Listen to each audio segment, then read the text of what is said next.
We live in a very nihilistic culture, and I find it in our entertainment. The idea of having a set of principles that guide you in life, man, that seems so old-fashioned, that seems so fussy, no, man, I'm just going to be who I am. The values that are implanted in entertainment are completely nihilistic. They give you no focus, they give you no direction, they don't tell you what actually matters in life. They give you all of these these illusions about what life is about. Some of it stems from the kind of fractured society that we live in. Most cultures up until the 21st century had a kind of cohesiveness to it. There were certain myths that people ascribed to that set the boundaries. This is what unites us all. These are the things that are good. These are the things that we hate. These are the values that are good. These are the values that are bad. Now, sometimes those cultures, those conventions, those myths were not good. But then you had something to rebel against. What are you going to rebel against now? You don't even know what to rebel against now because there's nothing. It's just pure chaos. Instead of fetishizing AI, fetishize the human brain. Fetishize human powers. Fetishize our sociabilities, our theory of mind. Theory of mind is what makes humans human. And what that means is we have the ability to put ourselves in the minds of other people, to imagine what they're thinking, what they're doing. That's what makes us a preeminent social animal, which is the source of our power. What is your power? Your power is your ability to be social, is your ability to navigate difficult social environments. Your second power is your brain and all the incredible things it has. One of them is the ability to focus. One is the ability to learn, is the plasticity of the brain. So the guiding metaphor, if it's all technology, it kind of makes us think that, with your smartphone, you have all of these powers and you can't believe it. It makes you so impatient. Everything should be like my phone. Everything should be instant. Everything should be at my fingertip. If my internet service goes down for a few hours, I get so cranky. Well, you're like a little baby whining and crying, right? No. What really should matter is not, you don't have those powers. You can't press a button. Your brain isn't designed that way. It takes years to develop true skill, to be a master at something.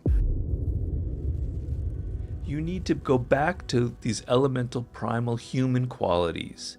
Our sociability, so get out of the virtual realm, learn social skills, and you need brain skills. You need to develop skills, actual skills that you can use in this world. Now, the other thing you have to realize is what builds strength, what builds character is resistance. If you're trying to make your body physically stronger, you need resistance. You need weights because weights are natural resistance. You need to swim. Water is resistant. You need to run.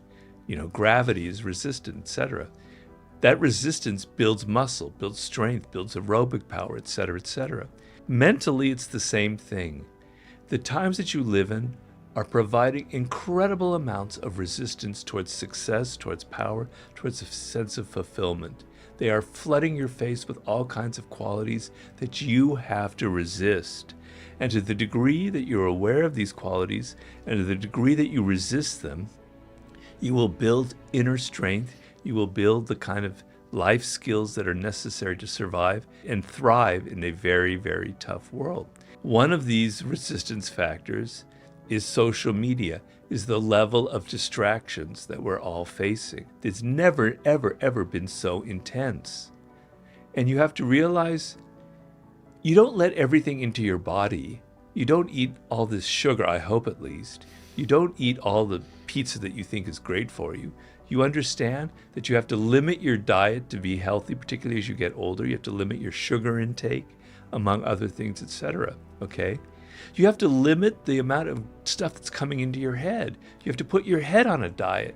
You have to go, I can't be distracted. I can't absorb all of this information. The human brain, we can only retain so much in our short-term memory, let alone our long-term memory.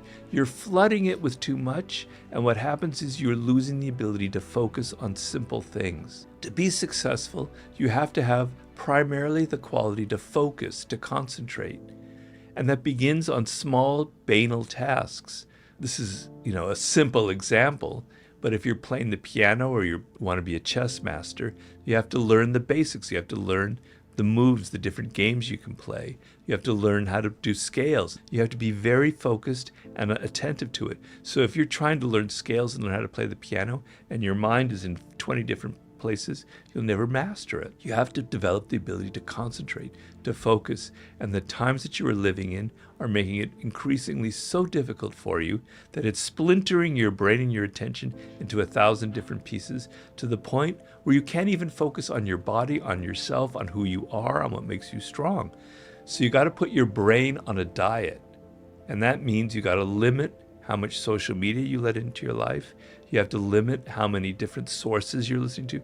You can't be listening to 100 different podcasts every week. Put yourself on a diet and say, what is it that matters? What is important?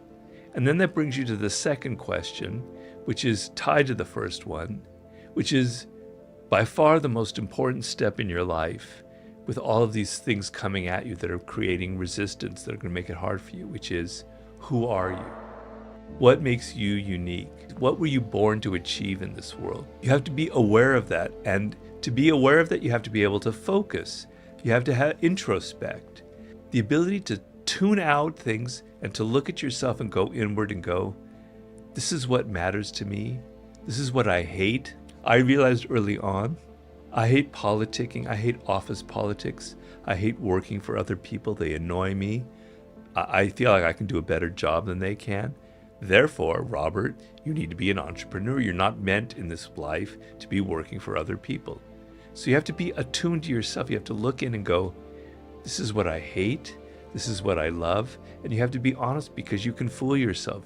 You can think that you love rock music and that you're meant to be a rock star, but that's because of the culture that you're living in and what your friends think is cool. That isn't necessarily who you are. You have to look at yourself. You have to go through a process, being honest and going, what excites me? What do I feel like makes me unique? The power that you have in life is mining that uniqueness, mining that individual quality in whatever field you go into, even in business or being an entrepreneur. You can't have that self-awareness if you can't focus, if you can't concentrate, if you can't be bored and take a notebook and start writing things out about your childhood, about who you are, about what you love and what you hate. If you can't do that, I'm sorry, but there's no hope for you. So you have to be able to put yourself on that information diet and go into that introspective process. See who you are by becoming who you are. You see what your fate is and you become that fate and you realize it by your self-awareness. So a lot of people don't realize what they were meant to accomplish in life. When you figure it out, life becomes thrilling, it becomes an adventure. You know, if you want to be a great basketball player or a chess master, in the beginning, it's tedious, it's boring, it's hell, you're frustrated. 5 years down the line, it's kind of getting easier and better. 10 years down the line, you're able to shoot 60% on three-point shots. You become a grandmaster or whatever the step below that is. You're having fun. It's exciting. So following this path is actually the most thrilling thing you can be on, because you're not going to do it if you think it's all drudgery and pain, and I've got to spend so many years self-sacrificing, not being able to. No, man, you're going to have fun. Overcoming challenges, getting good at something is the greatest high you can have. If you want to be an entrepreneur and you're 23 years old and you go, nah, I'm not really ready for it. I need to go back to business school. Okay, no. You start your business now and it fails and it's painful. Then you go, I'm going to do it again because I learned some terrible lessons. And you do it again and it succeeds. Man, what a feeling. You've overcome yourself. You've mastered your own weaknesses. You're having fun. People are admiring you. You have the attention that you want. It's a high. It's great. So mastering something, becoming great, figuring out what you want to do, it's the most fulfilling decision you can ever make.